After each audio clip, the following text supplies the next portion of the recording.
Good day. I am Kimberly Layug from BSED 1K, and I am going to discuss to you about learners with difficulty on remembering or focusing in behalf of my partner Donna Florano. So, before I start my discussion, I want to show you some of a famous celebrity. Do you know Keira Knightley, who played the role of Elizabeth Swan on the first three films of Pirates of the Caribbean? Daniel Radcliffe from Harry Potter, who played Harry Potter in Harry Potter series in his adolescence and early adulthood. Justin Timberlake, who would never know him, he is the famous singer or artist, and he is the one of the two lead vocalists and youngest member of NSYNC. So, of course, who would ever know Albert Einstein, who introduces us to philosophy of science. Lastly, our very own singer, composer, and artist, Regine Velasquez. Did you know that 5 of them have dyslexia and dyspraxia? So, what about it? Both dyslexia and dyspraxia is a learning difficulties that can cause a child and adult to struggle at school. So, what's the difference between the two? In general, a key indicator of dyslexia is something to do with literacy skill, such as reading, writing, spelling. On the other hand, dyspraxia veers more toward to movement and planning difficulties. So this is the question that will be answered after the discussion. How can we assess a learner if she or he has learning problems? There are areas where children show difficulties according to Fernando Miranda, and also factors that can cause difficulty remembering or focusing. First one is attention, language, temporal or spatial orientation, visual, perceptual, processing, memory, fine motor control, and gross motor control. So, before we proceed to that, here is the video to help us more to understand about the topic. Tola had issues focusing on anything other than the TV set. Her mother struggled to get Tola to take a nap after school, have dinner on time, or complete her homework from school. On a certain Friday, Tola had lots of homework from school in 9 different subjects. But as usual, she started out watching TV and left her homework for later. On Saturday evening, Tola was watching TV again when her dad bellowed, "Don't you have any homework to do this weekend?" A sad Tola went into her room and started working on her work from school. Realizing just how much work she had to do, Tola became even sadder and wished she had started earlier. On Monday at school, Tola's best friend, Binta, asked how Tola had spent her weekend and also shared how she had spent hers. Where Tola watched TV for most of the weekend, Binta had planned her weekend properly, allowing time to work, play, and rest. Although Tola was happy for Binta, who won the teacher's prize for having the highest score in the homework given over the weekend, Tola wished she could be more organized and focused so she could do better next time. Attention. Focusing attention is the most common difficulty children have when they have learning disabilities. So as you can see in the video, the child is having a hard time because she's not focusing on what she must do first. So her task will become more and felt heavier, but in the beginning, if she had time management, it will be a lighter task for her. So why is it happening? Because of laziness or disinterest on what the topic she had. Also, when they are the kids who get tired easily when they are trying to concentrate. So, their mind is ruling by the other thoughts and things or actions. If a child can focus on certain things, it will not stuck on their mind. So, they might have a difficulty on remember these things. So, how can we help a child from this? First, we should know the different characteristic of a child. all children have not equal energy and natural curiosity in a thing on what they are doing. So they will get easily bored if they are not interested in what they are doing and quickly arouse others' attention.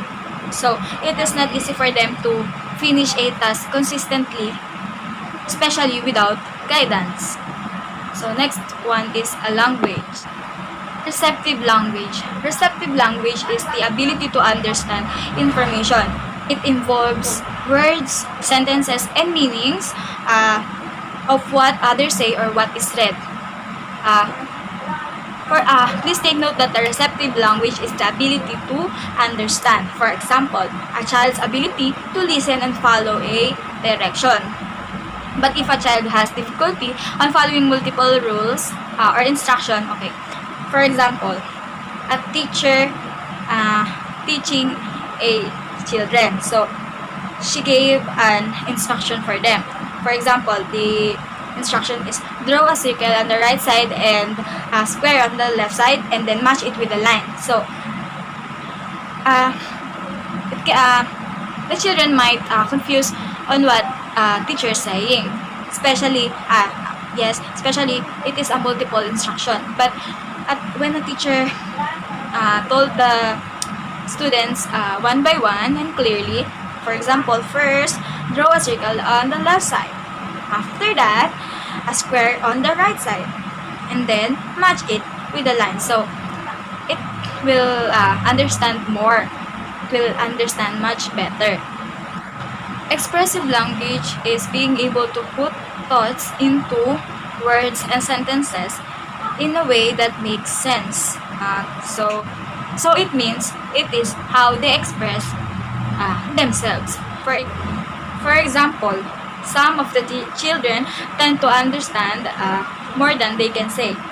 For example, a child who is angry, you can tell that they are angry. For example, this. We can say that this is a happy face. They can identify it easily. Crying face, angry face, and then sad face. But some of children have difficulty in expressing themselves clearly, and the effects are wrong word. They may stutter, mix up words, and they're not being able to tell stories. And the temporal or special orientation, these are children who have trouble understanding the difference between tomorrow and next week. They have trouble with direction and often get lost. It refers to individual differences in the relative emphasis one places on the past, present, or future. And it is related to academic, financial, and health outcomes. According to research, temporal orientation exhibit several expected correlation with age, gender, and personality.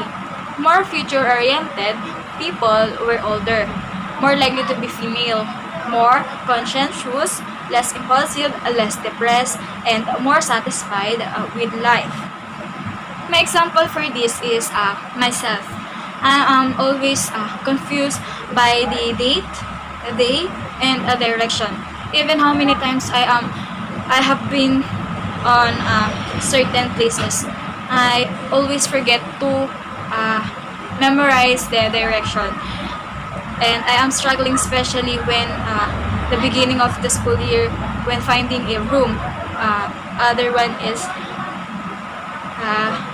for example, it is happened earlier, but I always thought it was happened yesterday, or I almost forgot when did it happen. So I can say that I am also that person who has difficulty on remembering or focusing.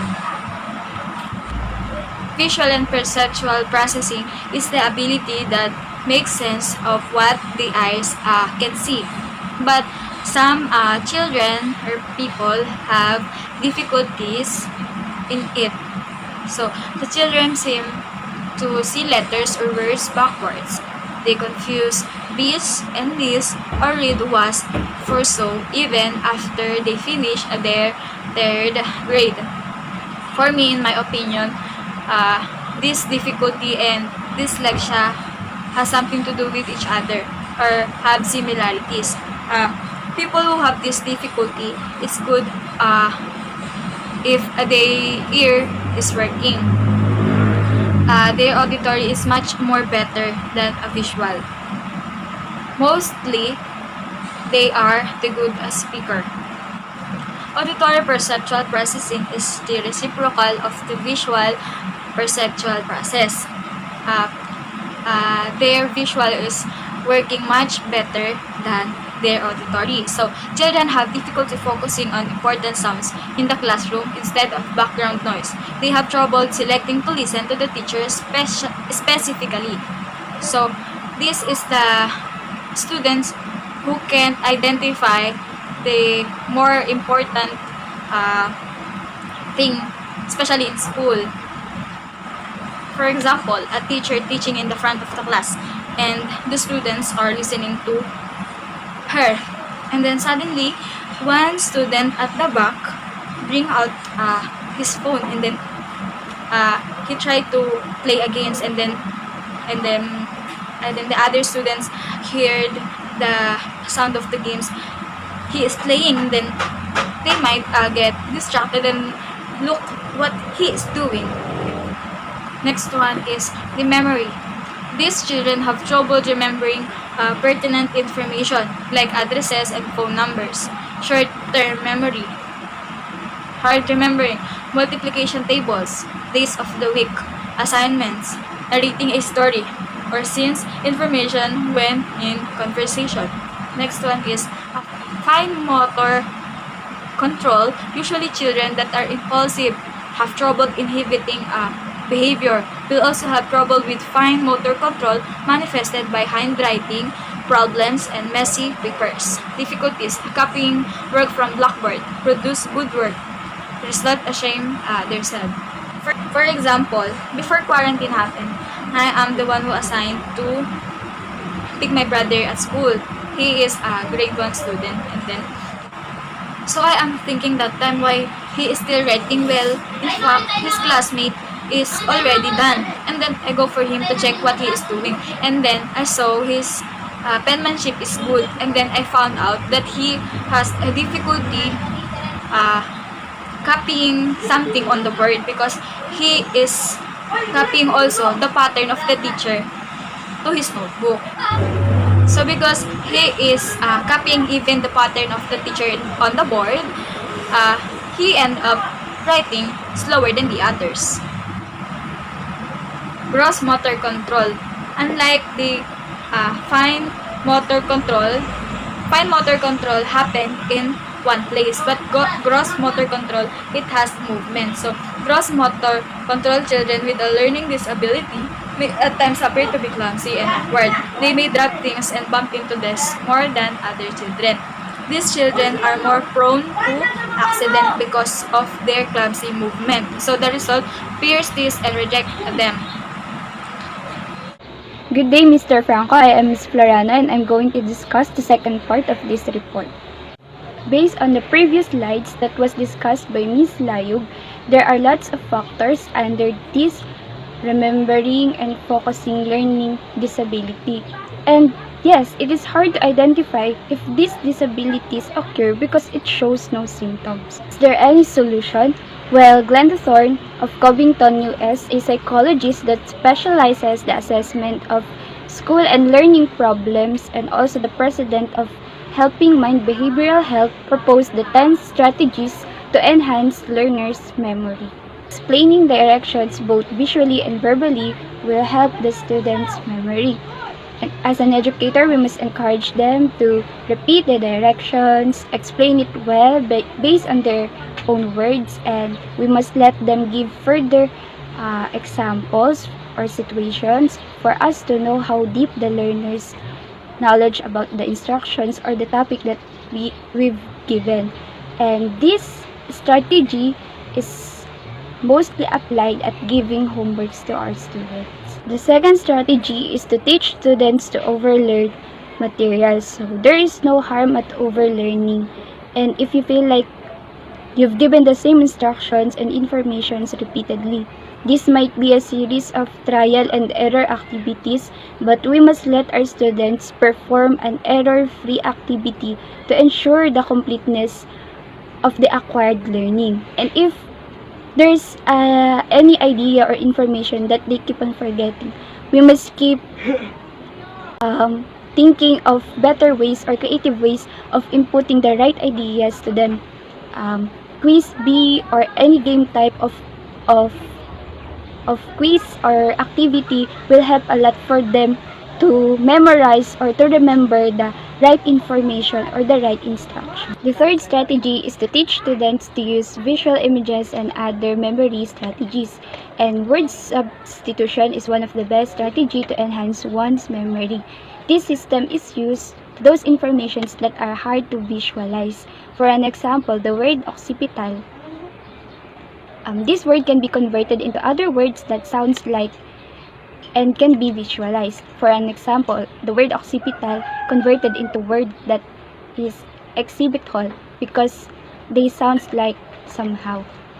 This student can make a visual image of walking into an art museum and seeing big paintings of brain with bulging eyes because occipital is the region of the brain that controls the vision. With the help of this system, the vocabulary word that the student is trying to remember will actually become the cue for the visual image that then cues the definition of the word.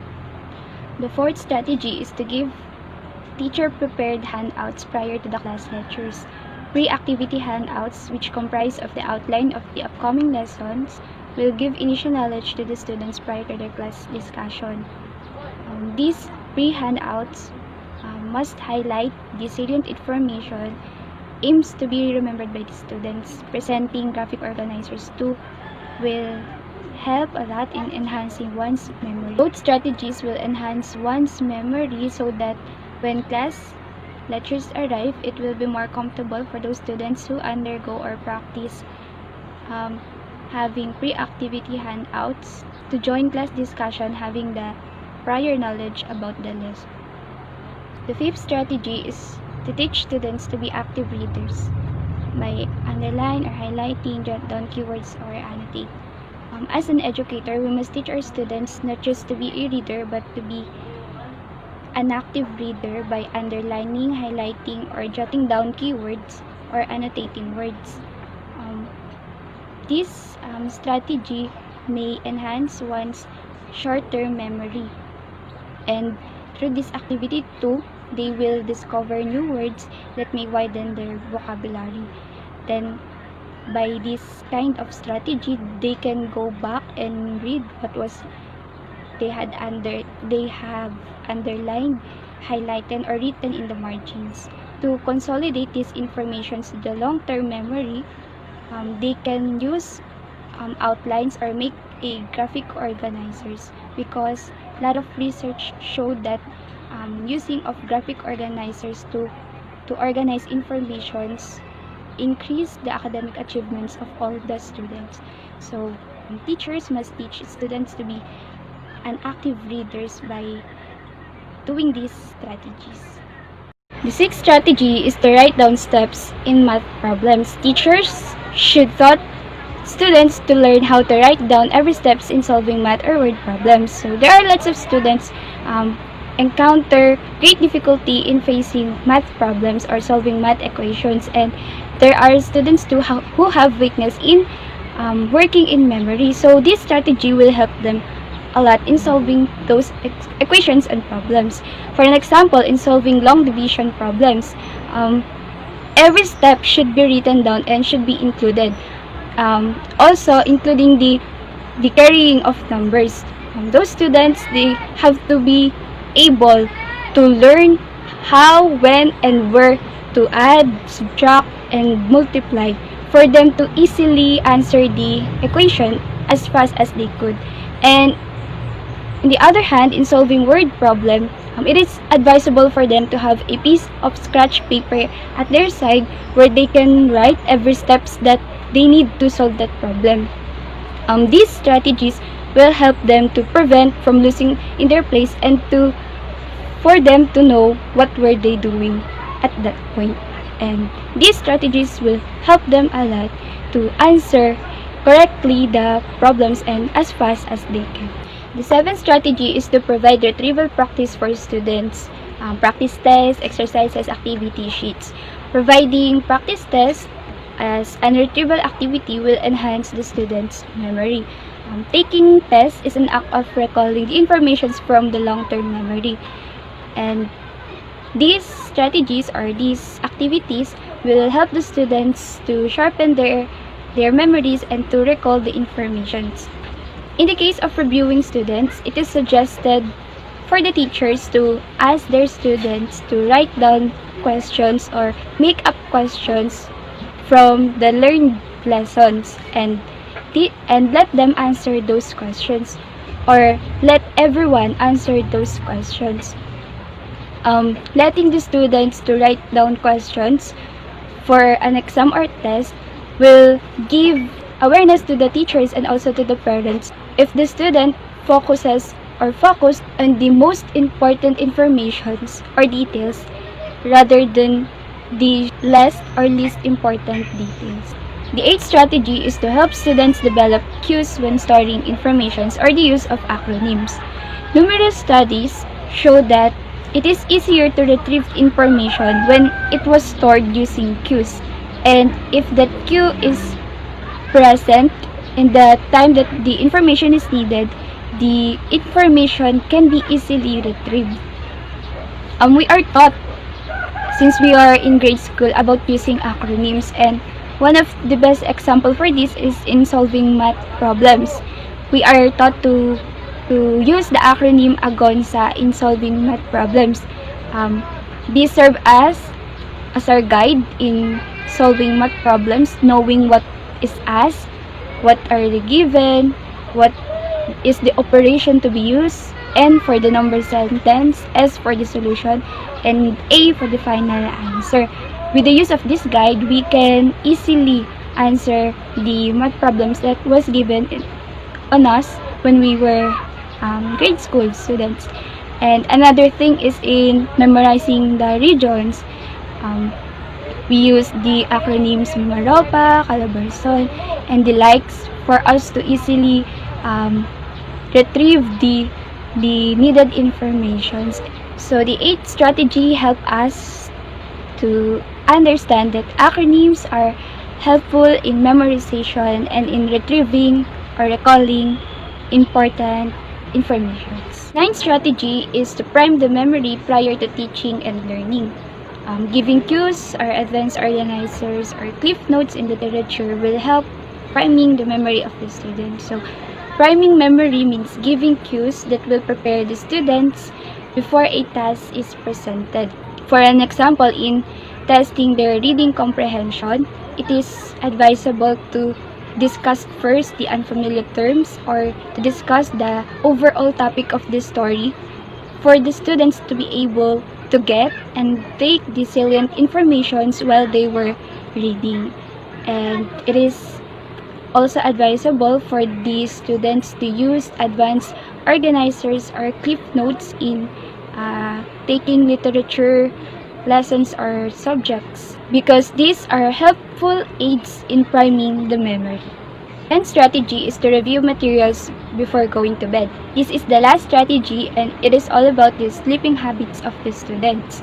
Reviewing notes or materials before going to bed will enhance the student's memory. Remember that any other task performed after reviewing, that is prior to sleeping, such as watching TV, listening to music, taking snacks, and other more tasks, will interfere the consolidation of the information in one's memory. So, the students are advised to do every task that they have to do before reviewing to ensure that after they review their notes and their materials, they can go to sleep directly. So those are the 10 strategies proposed by Glenda Thorne that will enhance the learner's memory. After discussing the remembering and focusing learning difficulties and the 10 strategies to enhance the learner's memory, we can conclude that it is really hard to identify if a child has a learning difficulty or special needs because it shows no symptoms. And another realizations for parents, they should always give their attention to their child's development since birth till they age, because their care and guidance may not cure the disability or the difficulty, but at least they can give the utmost courage, and they are the one who will bring out the best in their child's personality. Second, we, the people that surrounds this special and talented child, must give our deepest patience and understanding to those children because they need it. And lastly, as a future educator, we must be a tool for their development, for sharpening and developing their talents, and we must be the one that will ease any shame and negative thoughts in their minds. The next slide is about a short video clip, an excerpt from an original movie entitled Like Stars on Earth. It is about a child named Ishan who has been criticized by his parents due to his poor academic performance. So he was sent into a board school. There he met the teacher named Ram, and teacher Ram discovered that Ishan has a disorder named dyslexia, so that he cannot perform well at school. But then teacher Ram discovered that Ishan is really great at making paintings and artworks, that despite of these poor academic skills of Ishan, he has this great talent that even his parents cannot recognize. And after watching this video, we can conclude that most of the children with learning disabilities are just smart as everyone else. They just need someone to taught them, or they just need to be learned in ways that is tailored to their unique learning styles. And by learning more about the learning difficulties in general and in every child learning difficulties in particular, we can pave the way of success for these learners. So we as people that surrounds them must contribute to their success and not be a cause for them to hate themselves and to be ashamed of what they are. It is a pleasure to discuss the learning disabilities of these children, and it gives me the learning that and eagerness that as a future educator, we must be willing and eager to guide these children, to bring out the best of them, and to give them the right treatment and learning that they deserve. And it is such an honor.